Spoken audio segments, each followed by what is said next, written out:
Ay, mis hijos.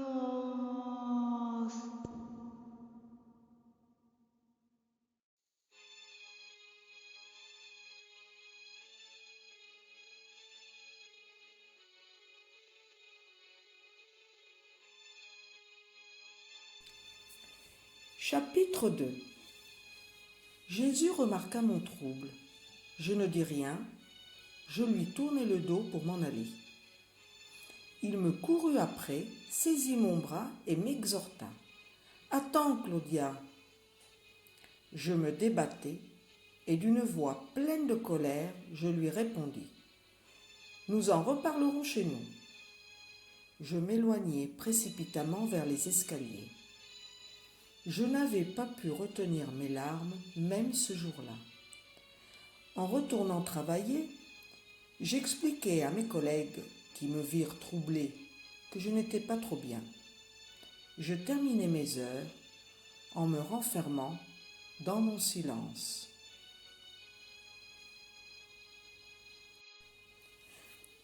Je rentrai chez moi avant Jésus.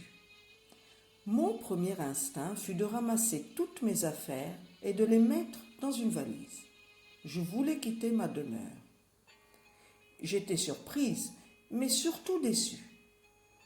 Je m'assis sur le lit pour penser. Ma décision était trop précipitée. Quand il y a aussi des enfants, on ne peut pas prendre de décision impulsive. Je glissai mes valises par terre sous le matelas et je me préparais pour aller chercher Julio à l'école. Avec combien d'autres collègues m'as-tu trahi ? Je tremblais pendant notre dispute. Ça a été un moment de faiblesse, rien d'autre ne s'est passé, je te l'assure. Son regard trahissait une peine sincère et du regret. Mais moi, je suis encore trop fâchée. Je n'arrivais plus à rester près de lui. Il m'avait fait beaucoup de mal. Les semaines suivantes, je dormis dans la chambre de mon fils.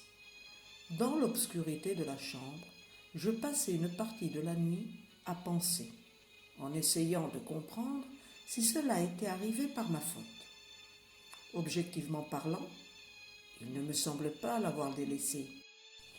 Je n'arrivais pas à comprendre la raison pour laquelle il avait cédé aux avances de sa collègue. Le fait qu'il ne les avait pas refusées était le symptôme d'une crise de sa part à mon égard. Peut-être que l'éloignement était une bonne solution pour tous les deux. Cela nous aurait aidé à réfléchir à notre relation et entre-temps, je me serais apaisée. Une petite voix derrière moi me ramena au présent. « Ne pleure pas, maman, je resterai toujours avec toi et je te protégerai. Je t'aime. » Je séchai mes larmes du dos de ma main et je tentai de sourire à mon petit bonhomme.